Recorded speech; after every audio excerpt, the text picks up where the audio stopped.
Et donc, le Flob, tu l'as expédié où? Dans le ventre de ce qui vous a paru être le Kraken. Il s'agissait en fait d'une créature magique, née de ma main, qui peut prendre la forme qu'elle veut. Elle m'aide parfois en cas d'urgence, des fois que l'humilié se montre un peu trop récalcitrant. Bien.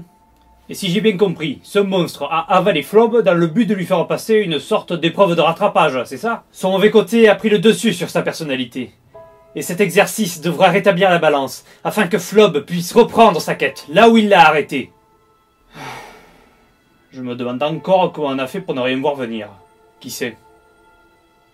Même ceux qui, comme nous, croient tout savoir peuvent se tromper.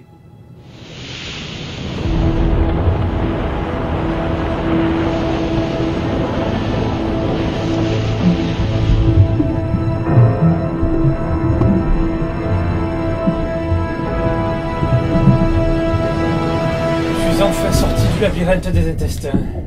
J'ai failli me noyer 3 fois dans le lac de l'estomac. Manquerait plus qu'en remontant le système digestif, je me perde dans le couloir de l'œsophage. Flob. Hein? Oh putain, le monstre! Excusez-moi, monsieur le monstre, c'est vous le boss du donjon? Tu n'es pas dans un jeu vidéo, pas plus que je ne suis ton ennemi. Tu as été envoyé ici non pas pour mourir, mais pour être puni. Le pire châtiment qu'une personne puisse s'infliger à elle-même. Ah, oui, juste un truc. Si tu voulais faire des références à Pirates des Caraïbes, t'es plutôt le genre en retard, toi, hein? C'était la vidéo d'avant. Silence! Tu te trouves ici pour accomplir l'épreuve qui décidera ou non de ta réinsertion sur les 7 sentiers de l'humiliation. 2 chemins s'ouvriront à toi. Tu devras choisir le bon. Le bon chemin te délivrera, tandis que le mauvais te fera tourner en rond jusqu'à ce que tu te perdes et que tu comprennes ta bêtise. Alors, seulement alors, il te faudra recommencer la quête des cristaux depuis le début, et les sentiers seront différents cette fois, plus éprouvants et pénibles à parcourir. Prends le bon chemin. En plus de ta liberté retrouvée, un message te sera transmis. Tu apprendras une vérité fondamentale sur ton monde. Une vérité? Quelle vérité? Non, attendez! Ah, trop tard.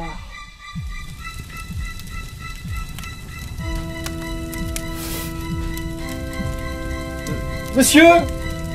Monsieur le monstre, l'autre chemin dont vous parliez, c'est quoi?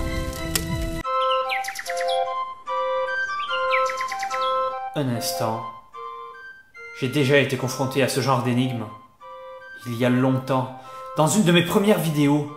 C'était le test de Pinocchio. À la fin du premier niveau, il fallait choisir entre 2 sorties.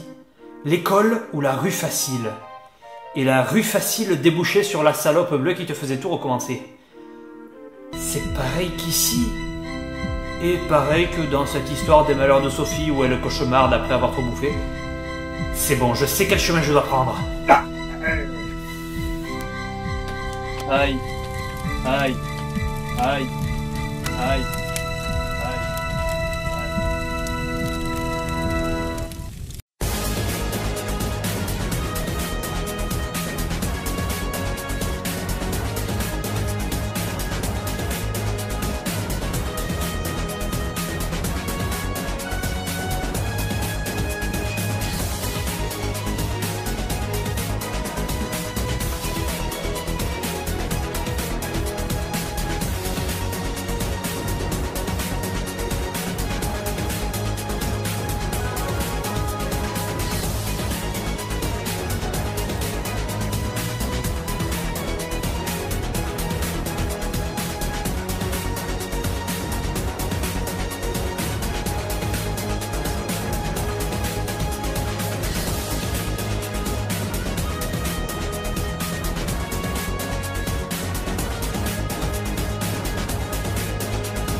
Tu diras au capitaine que j'aurai une conversation avec lui.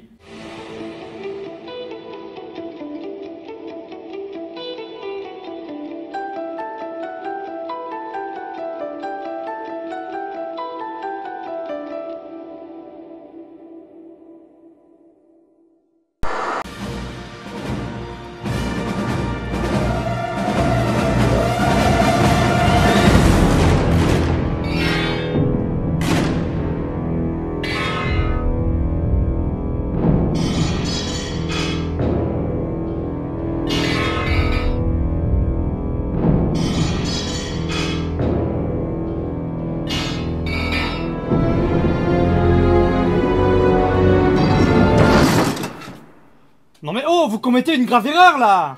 Moins grave que la tienne, je le crains, frérot. Mad? Pourquoi? Pour éviter une autre bourdasse de ta part, l'ami. Et puis comme ça, tu sauras ce que ça fait d'être en prison. Mais j'en sors de prison!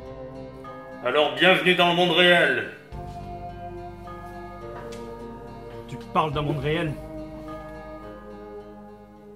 Enfin.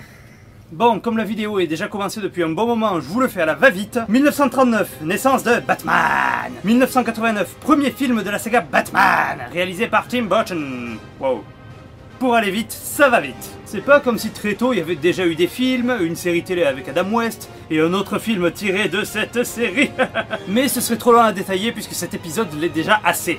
Donc, 1989, Batman fait sa crise de la cinquantaine et se dit « Bordel, je vais faire un film pour redorer mon image en me distançant du délire de la susdite série et revenir à l'image sombre de mes débuts. » Ce qu'il fait avec l'aide précieuse de mon réalisateur préféré pour nous donner un très bon film mettant en vedette un Michael Keaton qui s'est bien calmé depuis Beetlejuice, sorti un an avant. Regardez vous deux! I'm Batman! Le film fait un carton et l'ami Timmy est rappelé pour faire une suite. En 1992 sort donc Batman le défi, plus marqué par l'esthétique de Tim Burton.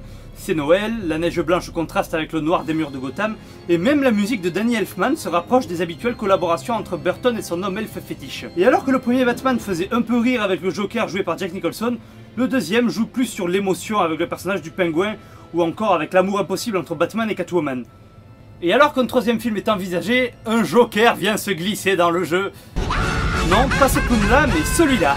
Et oui, les jouets McDo de Batman le défi se sont très mal vendus, le film étant jugé trop sombre et trop porté sur les méchants. C'est ainsi que le projet de mettre Jeff Goldblum en épouvantail s'est transformé en toute autre chose, Tim Burton n'étant plus que le producteur du troisième film, réalisé par Joel Schumacher, est sorti en 1995, le critiqué Batman Forever. Le film commence avec les noms des acteurs qui te foncent dessus. Val Kilmer, Tommy Lee Jones, Jim Carrey. Stop. Nous sommes en 1995, à cette époque, Jim Carrey est connu pour quoi? Exactement, c'est comédie. Et avec le talent de Jim Carrey pour nous faire rire, ce nouveau Batman est tout simplement une comédie. Et qui plus est, le Batman que je voulais voir en me disant dans ma tête, c'est un film Batman où Jim Carrey est le méchant. Après le titre, on a une intro plutôt classe pour un film Batman. Filmé de dos, pas cadré en entier, bruit de fond inquiétant, zoom sur les gadgets, montage cut. Franchement, qu'est-ce que tout le monde reproche à ce film? Puis-je vous convaincre d'emporter un sandwich avec vous, monsieur? J'irai au resto-route. Ah oui, je vois. Bon, dès le début, le ton est donné. Batman Forever joue beaucoup plus sur l'humour que les deux films de Tim Burton. Et pourtant, ça fonctionne, hein. Avec son histoire de sandwich, Alfred dit la même chose qu'il aurait pu dire dans un épisode de la série animée de 92. Même si je soupçonne qu'il fait une pub implicite pour McDo. Puis-je vous convaincre d'emporter un sandwich avec vous, monsieur? J'irai au resto-route. C'est bon, vous l'avez le Batman que vous vouliez? Plus rigolo, plus coloré, plus grand public? Suite de l'affaire, Batman affronte son ennemi Double Face, joué par Tommy Lee Jones.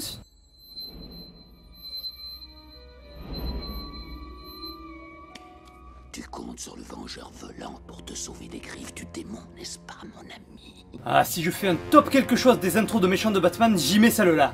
Regardez comme ce méchant est classe. Il est dans l'ombre, on ne voit que son profil clean. Il est doublé par Claude Giraud. Ce double face est aussi classe que le Joker de Nicholson. D'ailleurs, ces méchants ont quasiment la même entrée, d'abord dans l'ombre, puis se dévoilant à la lumière. Justement, puisqu'on en parle, un des principaux reproches faits à Batman Forever, c'est le traitement des méchants qui ont été tout simplement jokerisés. Double face rit beaucoup, il fait des blagues tant qu'il peut. On va s'éclater, mais ça va faire mal. Accroche-toi, Batounet. Tâche d'avoir le bon goût d'y rester. À la prochaine. Donc je peux comprendre que voir un de ses méchants préférés tourner ainsi en Joker version 2.0, ça peut déplaire. Mais là encore, ça m'a pas choqué quand j'ai vu le film. J'avais 14 ans. Et malgré tout ça, Double Face fait quand même frôler la mort de très près à Batman plusieurs fois dans le film. Batman enfermé dans un coffre qui se remplit d'acide. Non. Batman manquant d'être brûlé vif. Non. Batman enseveli sous une tonne de sable et de gravier. Non. Double Face qui tue les parents de Robin. Bah oui, une entorse est faite à la BD, là où la famille Grayson est assassinée par le mafieux Tony Zucco. remplacé pour le film par Double Face. Et je crache pas dessus car ça donne plus de profondeur à ce méchant et à Robin. D'autant que le même genre d'entorse était faite dans le premier film de Tim Burton concernant le meurtrier des parents de Bruce Wayne. Je dis rien pour ceux qui l'ont pas vu. Bref, Batman Forever est marqué par l'arrivée du plus célèbre partenaire de Batman, donc Robin, joué par Chris O'Donnell. Et merde à tous, c'est un très bon Robin! Rebelle, avec une motivation, un désir de vengeance, il est très bien exploité. Sa relation avec Batman balance habilement entre accords et désaccords, notamment sur la question de la vengeance. Robin: je vais tuer Double Face! Batman: non, tuer c'est mal, envoyé! Et c'est quand il s'interroge sur le choix à faire que Robin est intéressant. Passons au deuxième méchant, l'homme mystère joué par Jim Carrey. Et c'est celui qui en fait le plus de tonnes. Il donne exactement l'homme mystère que je voulais voir quand j'ai su qu'il jouait le rôle. Oui, ça fait 2 fois que je le dis, mais c'est comme ça, j'aime ce film! Ici, Edward Nygma est un employé de Wayne Enterprise et qui a mis au point une machine pouvant injecter des images télé dans le cerveau humain. Le nouveau Bruce Wayne lui dit: non, manipuler le cerveau humain, c'est mal, vous voyez? Nygma le prend tout aussi mal, vous voyez? Et décide de se venger. Ouais, je finis par croire que la vengeance est le thème principal du film. Et de toute la tétralogie Batman. Et de Batman en général. Enfin, je suppose. Il devient l'homme mystère et va voir Double Face. J'ai un marché à vous proposer. Voler du fric pour que Nygma crée son entreprise, en échange de quoi il trouvera pour Double Face l'identité de Batman. J'en dis pas plus, vous verrez le film, que ça vous plaise ou non. Cela dit, il y a un perso dont j'ai pas parlé. Où est Batman? Batman. Que vaut Val Kilmer en homme chauve-souris? Honnêtement, c'est le digne successeur de Michael Keaton. Un Bruce Wayne hanté par son passé, mais un peu gaffeur à ses moments. Là où Keaton captait, mais un peu tard, que sa table était 10 fois trop grande pour un dîner en tête-à-tête, Kilmer, lui, défonce carrément une porte pour sauver Nicole Kidman, qu'il croit en danger, mais qui tout bêtement s'entraînait à la boxe. Et ça marche, on aurait pu avoir le même gag chez Tim Burton. Certains trouvent Val Kilmer inexpressif dans le rôle, mais moi je trouve ça justifié, quelqu'un de froid pour faire quelqu'un de mélancolique comme Batman justement. Sa relation avec le Docteur Meridian est correcte, même si ça vaut pas son histoire avec Catwoman, et reste même un batchouilla en dessous de celle avec Kim Basinger. Mais Nicole Kidman reste assez présente pour qu'on s'attache à elle, elle n'arrive pas à se décider entre Bruce Wayne et Batman, et finit par découvrir son secret par la méthode du roulage de pelle. Ben oui, elle roule une pelle à Batman, elle roule une pelle à Bruce Wayne. Ah tiens, ils s'embrassent pareil. Ah mais oui, c'est la même personne. Ah c'est drôle, vous savez, vous embrassez comme mon père. Batman Forever, remerde à tous, est un bon film, trop critiqué pour finalement pas grand chose. Si le double face déconneur de Tommy Lee Jones vous énerve, ben rabattez-vous sur Aaron Eckhart dans The Dark Knight, mon Batman préféré. Moi j'aime quand même ce que Jones en a fait, drôle sans oublier de rester flippant, et donner des moments de suspense. Pour ce qui est de la Gotham City colorée, je trouve que ça tient quand même la route, cet alliage entre noirceur et couleur, comme une ville futuriste. Mais bon, ça vous intéresse pas, vous vous en foutez que j'aime le film. Ce qui vous intéresse, c'est de m'entendre râler sur le film et pas sur vous. Vous en avez marre qu'il se passe rien. Ben, Maître Flop va vous faire un cadeau de Noël supplémentaire. Il va dire du mal d'un truc qu'il aime. C'est pas le principe du rage depuis le début, ça? Si, heureusement que c'est bientôt fini. Alors les défauts. Le jeu d'acteur et l'humour peuvent plaire ou déplaire, la faute à des méchants trop jokerisés. Non mais regardez-moi ces deux greluches, on dirait la cage aux folles. Les flashbacks sur le passé de Bruce Wayne sont intéressants mais n'apportent finalement que très peu. Tiens, Papa Wayne tenait un journal? Oui, et? La découverte de la Batcave? Ouais, d'accord. Pour conclure, avec Batman, Batman le défi et Batman Forever, on avait une super trilogie. Oh, je donnerais cher pour dire que l'histoire se termine ici. Et moi donc? Malgré des critiques divisées, Batman Forever a fait de bonnes recettes, Télérama a aimé, et même aujourd'hui le Nostalgia Critique reconnaît que Robin est une des réussites du film. That movie was about as dark as a Care Bears episode. Me suis gouré d'extraits. Après sa sortie, une suite est envisagée, toujours avec... Joel Schumacher aux commandes. Le pari a-t-il été réussi? Pour le savoir, voici l'interview d'un spectateur sortant de la salle à l'époque.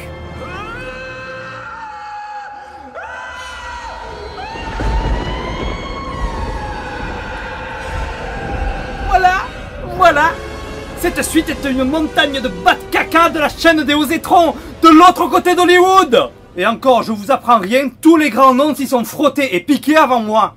Traiter ce film de merde, ça serait insulter la merde.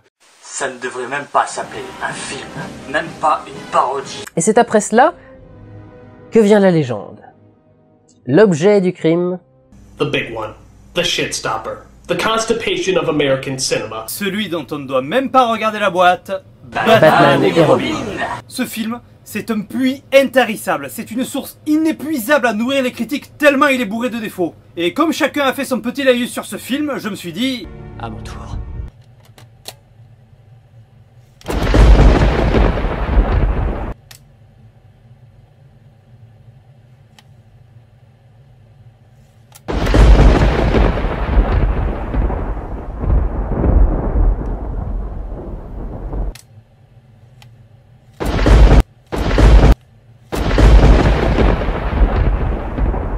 Bon, au moins il reconnaît mon DVD. Le film commence rouge, sans doute un film communiste, ou alors il fait tout simplement le même temps que chez moi. Si on regarde quand même la boîte, ils disent l'aventure la plus musclée que Batman ait jamais vécue. Ah ben c'est sûr qu'elle est musclée cette aventure. Les muscles ils ressortent sur les costumes. Les abdos, les tétés, les cucus. Putain les plans cul. Il y en avait un comme ça de plan dans Forever, mais c'était loin dans le film et c'était juste une fois. Moi qui prenais ça pour une erreur de cadrage associée à une erreur de montage. Voilà, attends, ça fait beaucoup quand même. Ben j'ai vite changé d'avis en voyant qu'on trouve le même cadrage 2 fois de suite au début du film, plus 1 à la fin. Allez Batman, montre-nous tes fesses. Allez Robin, montre-nous ton cul. Un si joli petit cul. Il y en a un qui serait content de voir ce film. Quoi? Le film commence par le même montage de ouf que Forever. Costumes, gadgets, voitures. Je veux une bagnole. Les filles en sont dingues.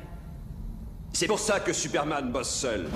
Oh, je me sens pas bien, je sens que ce film va être une... Changement d'acteur pour Batman. Val Kilmer étant sous contrat pour le film Le Saint, qui s'est planté aussi, Joel Schumacher a engagé George Clooney. Who else? Salut Freeze, je suis Batman. Quoi? Je suis Batman. Non, George, tu dégages. Finalement, tu n'es pas Batman. Je suis Batman. T'es pas Batman. Je suis Batman. T'es pas Batman. Je suis Batman. Mais non! Et tout le film, c'est ça. Les personnages, aussi bien les héros que les méchants, ne font que des blagues, ne disent que des conneries. Arnold Schwarzenegger en Mr. Freeze, mais au secours! C'est l'iceberg qui débarque. Ne compte pas me mettre au frais. Qu'est-ce qui a tué les dinosaures? L'ère glaciaire. Cette réplique est encore plus drôle en VO, écoutez. What killed the dinosaurs? The Ice Age! Allumez le bat-signal pour que le vrai Batman revienne! Mais non! Ce n'est pas le casting qui pose problème. Schwarzy pour incarner un personnage aussi massif que Mr. Freeze, c'était un bon choix, mais donnez-lui un bon texte! Je crois que j'ai jeté un froid. Parlons du scénario, s'il est là. Si, dans le best-seller Où est Charlie à Hollywood, une page était dédiée à l'univers de Batman et Robin, son scénario ferait partie des objets à trouver. Mr. Freeze cherchait des diamants pour fabriquer un canon à congeler afin de rançonner Gotham et gagner l'argent nécessaire pour trouver le remède contre la maladie de sa femme cryogénisée. Désolé, mais vu son débit de blagues pas drôles, le cas de sa femme a pas l'air de lui occuper tout le temps l'esprit. Et pendant ce temps-là, comme il dirait l'autre, en Amérique du Sud, dans un labo paumé en pleine jungle, la pauvre Uma Thurman se lamente, parlant toute seule, on n'a pas envie de l'écouter. Elle part espionner son supérieur, joué par... John Glover? Lionel Luthor dans Smallville? DC Comics lui a pardonné beaucoup. Il joue un savant fou, créateur d'un autre célèbre méchant de Batman, dont voici l'essentiel du texte.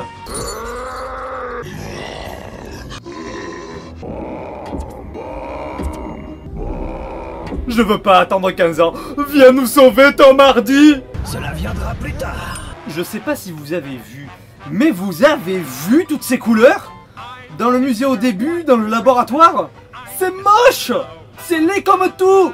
En fait, Batman et Robin multiplient par 10 puissance 927,384 tout ce qui n'allait pas dans Batman Forever! L'humour bien dosé dans Forever, voire justifié par Jim Carrey, devient ici une avalanche de conneries. Tiens, avalanche! Et pour l'aspect visuel, on se demande ce que foutait le directeur de la photographie. Si Christian Bale avait joué dans ce film, je crois qu'il l'aurait bien engueulé. What the fuck are you doing? Are you professional or not? Comme dans Batman Forever, un nouveau partenaire se joint au justicier masqué, en l'occurrence une partenaire, Batgirl, jouée par Alicia Silverstone. Oncle Alfred! Oncle Alfred? Oncle Alfred!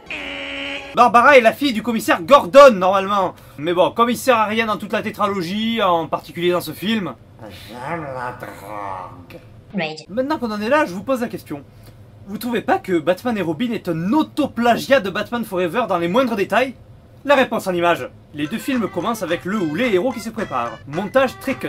La Batmobile est prête, échange de blagues avec Alfred, confrontation avec un méchant qui est méchant depuis déjà 2 ans. Le méchant s'échappe. Un employé de Wayne Enterprise est rabaissé par un supérieur. Bruce Wayne visionne des vidéos d'archives expliquant les origines du premier méchant. L'employé rabaissé tue son supérieur et devient le méchant numéro 2, habillé en vert et aux cheveux rouges. Le manoir Wayne accueille un nouveau résident, jeune, qui deviendra un allié de Batman. Et il y en aurait d'autres à dire. Mais divergeons plutôt sur la fameuse scène de la vente aux enchères, tristement célèbre pour la Batcarte de crédit. Regardez donc ces éclairages, ces danseurs bien sculptés. On se croirait à l'Esclave à Avignon, ou au Shadow à Aix-en-Provence, ou dans je ne sais quelle boîte ou barguet.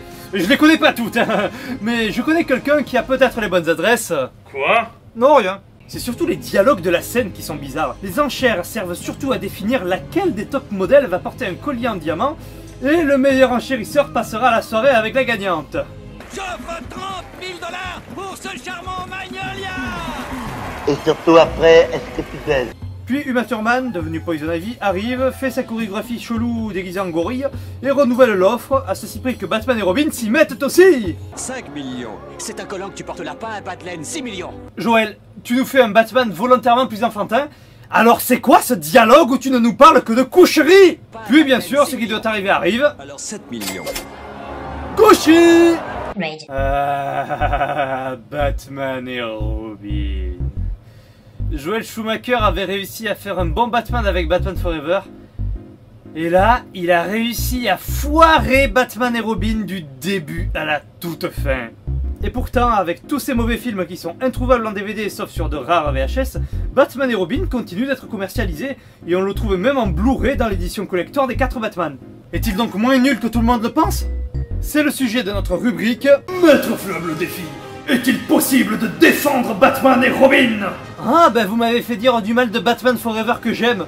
Quoi de plus normal que je dise du bien de Batman et Robin que tout le monde n'aime pas? Tout d'abord, le perso le moins insupportable et le seul auquel on s'attache, c'est Alfred. Le seul qui joue bien et qui fait le moins de blagues, c'est Alfred. Dans la bande-annonce, on le voyait allongé dans son lit, j'ai vraiment cru qu'il mourrait dans ce film. Par ailleurs, les autres héros sont crédibles quand ils sont pas dans leur costume. Chris O'Donnell, Alicia Silverstone, tous les deux en civil, ça passe bien. Le seul qui passe pas, c'est George Clooney. Je peux pardonner qu'il soit moins hanté par son passé, vu la fin de Forever où il rend la poupée bizarre qui absorbe les rêves. Je n'aurai plus jamais besoin de ça. Mais la thérapie a peut-être un peu trop bien marché, regardez. Tout va très bien, madame la marquise. Tout va très bien, tout va très bien. Vous avez pas vu? Vous me comprenez quand je dis qu'il était bizarre? Il sourit. Voilà. Il est toujours en train de sourire, quelle que soit la situation. Eh bro, ce qu'Alfred est en train de claquer là. C'est pas grave, Dick, ça fait 3 décennies qu'il me gonfle avec sa manie de roast beef. Tout va très bien, tout va très bien. Mais je m'égare. Les autres bonnes scènes sont celles où Mr. Freeze se rappelle de son passé, de sa femme et qu'il lui parle. Nous nous retrouverons bientôt, toi et moi. Patience. C'est toujours plus beau qu'avec elle. J'ai besoin des diamants dans ma caverne. Oh, je te les empoignerai avec joie, des diamants. La statuette qu'il fabrique est tout simplement un très beau moment. Ça, c'est pareil que ça. Mais hélas, je peux juste te demander de me pardonner. Freeze aurait été un très bon méchant chez Tim Burton, même joué par Schwarzenegger. C'est aussi le film où on voit le plus longtemps l'asile d'Arkham, dont le style rappelle également Tim Burton. Ce style est d'ailleurs repris pour Lego Batman 2, donc ça a servi à quelque chose. Et je me demande comment et pourquoi ils sont allés carrément repêcher le costume de double face. Ceux qui ont vu la fin de Forever savent de quoi je parle. Et comme j'allais commencer à faire du spoil, on va directement à la fin. C'est le seul film où aucun méchant ne meurt, du moins à l'écran, sauf peut-être Bane qui se dégonfle en faisant pipi par la tête. Freeze, lui, va voir Ivy en cellule alors qu'elle parlait encore toute seule.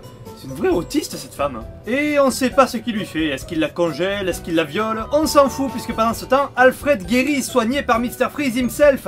Pour en finir avec les bons côtés, le fait de se dire que c'était le dernier film de la saga, ça fait un petit passement au cœur. Un 5e volet était prévu, intitulé Batman Triumphant, toujours réalisé par Schumacher, mais l'échec du 4e a définitivement avorté le projet.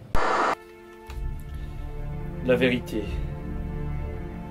Salut Freeze, je suis Batman. J'ai écrit un discours disant toute la vérité sur Batman et Robin.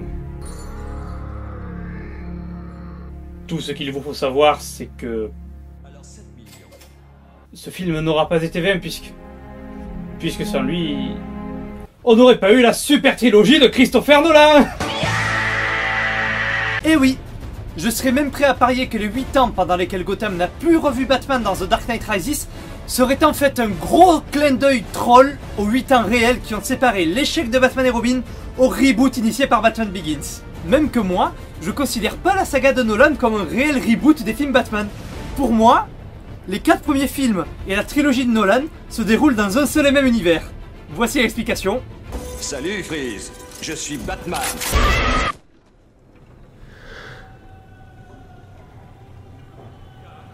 Tu as fait un rêve? Un cauchemar. En gros, Batman et Robin seraient le bad trip et Batman Begins la cuite. Batman Forever est un bon film. Merde! Si on se dit qu'on va voir Batman versus Jim Carrey. Dans ce film, Batman est encore Batman. On a un excellent Robin. Et non, je sais pas qui est ce type! Pour moi, l'humour fonctionne bien, à part une ou deux lourdeurs à tout casser. Et je lui mets 15% seulement sur la Rage Bar. Je le considère même pas comme un plaisir coupable, puisque j'éprouve aucune culpabilité à le regarder. Batman et Robin, par contre, là il y a de la culpabilité, mais pas de plaisir. Quand je l'ai acheté, c'était plutôt par curiosité de voir si c'était bien la merde qu'on m'avait dit, plutôt que pour voir un film Batman. Alors oui, vous vous attendez à ce que je mette un joli 100%, mais à la surprise générale, je n'en ferai rien. Non, car selon mon humeur, je peux arriver à apprécier ce film. Sauf si ce film m'a menti pendant que je prenais des notes.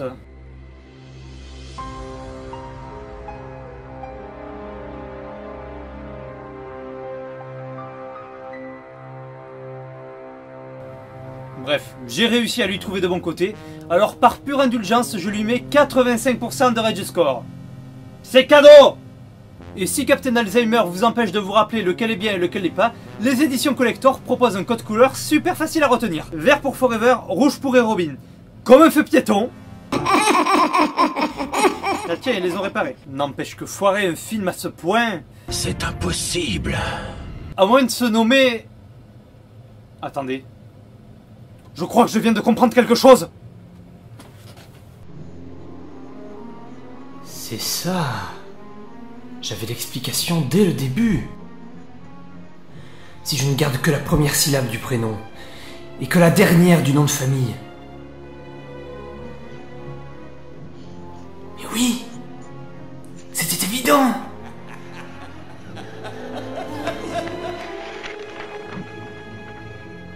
Mad, regarde! Il faut que tu ouvres cette grille! Oui, je peux ouvrir cette grille, dans la mesure où les lois de la physique me le permettent. Donc si j'ai des mains valides, si j'ai la clé de cette grille, si cette grille est pas trop lourde, et si je suis sûr que mes jolis ongles ne courent aucun risque, alors oui, je peux ouvrir cette grille dans le sens où j'en suis capable. Ok, écoute, tu te souviens la fois où j'ai dit à la terre entière que si j'en trouvais le temps, je lui donnerais le plus beau cadeau de Noël jamais offert? Ok, Noël c'est passé, c'est un peu tard, mais c'est sur le point d'arriver. Là, je te parle en tant qu'ami, en partenaire, en frère. Acceptes-tu d'avoir confiance en moi ce soir?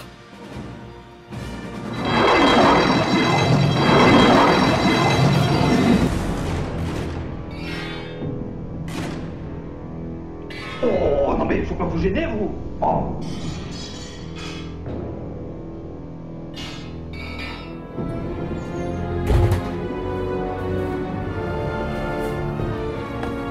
Mon neveu, tu vas pas tenter cette mission suicide quand même. J'ai parlé avec le capitaine, il m'a tout dit. Aïta... D'accord. Et alors? Et alors? Je n'ai plus peur. Sors de la Jeep de mon grand-père. Ce n'est pas une Jeep.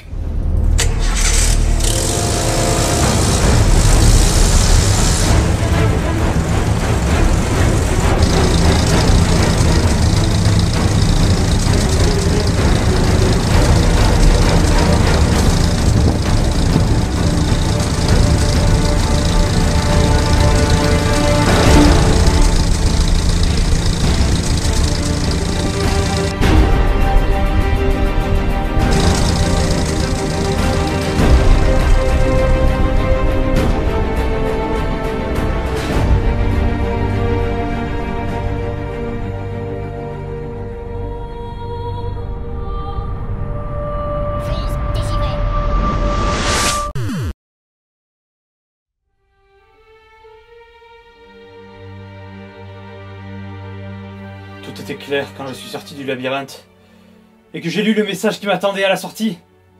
Peux-tu me le lire, ce message?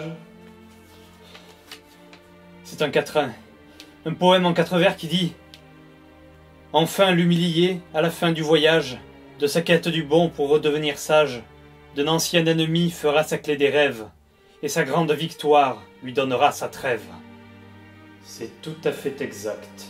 Ce qui veut dire, si j'ai bien compris, que tout ce monde, tous ces gens, Mad, Hugolin, toi, vous n'existez pas. Je ne fais que rêver. Toute l'aventure du raid, je n'ai qu'un rêve que je fais depuis le début. Et tu as le droit de savoir pourquoi. J'ai fait en sorte de t'attirer dans ce monde onirique semblable au tien pour te faire changer. Une telle rage bouillonnait en toi. Mais qu'est-ce que j'ai fait dans le monde réel? Tu t'énervais tellement quand tu perdais à ces jeux. On aurait dit ce jeune Allemand devant son ordi. Aimerais-tu devenir comme ce jeune Allemand devant son ordi? Non, c'est vrai. Autre chose aussi. Quand je suis sorti du labyrinthe, j'ai revu le monstre. Je lui ai demandé pourquoi j'avais survécu toutes ces fois où j'aurais dû mourir. Il m'a répondu... Pense à la clé des rêves, c'est ton seul but. Et il est parti. Les clés des rêves sont des objets magiques qui retiennent les humiliés prisonniers de leurs rêves. Il y en a une pour chacun. Grâce à elle, les humiliés ne se réveillent pas s'ils meurent dans leurs rêves. Ils y réapparaissent, mais ils se souviennent avoir souffert. Donc je ne peux pas mourir. Mais si c'est ça, pourquoi Elvis a réussi à me tuer? C'est là que pour la première fois j'ai réellement été inquiet. Tu étais supposé revenir, mais rien ne s'était passé. J'ai cru que ton côté obscur, F, avait gagné. Ça a un nom? F? Oui. J'ai pensé qu'il t'avait bloqué dans ton état de mort pour t'empêcher de parcourir les 7 sentiers et ainsi éviter de finir détruit. C'est là que j'ai compris qu'il était plus qu'urgent de te faire passer les épreuves. Et c'est donc un ancien ennemi qui me remettra ma clé des rêves. Ce sera ça ma dernière épreuve, après que j'ai ramené tous les cristaux. Il va falloir que je combatte un ennemi que j'ai déjà affronté par le passé, afin de pouvoir rentrer chez moi. Oui.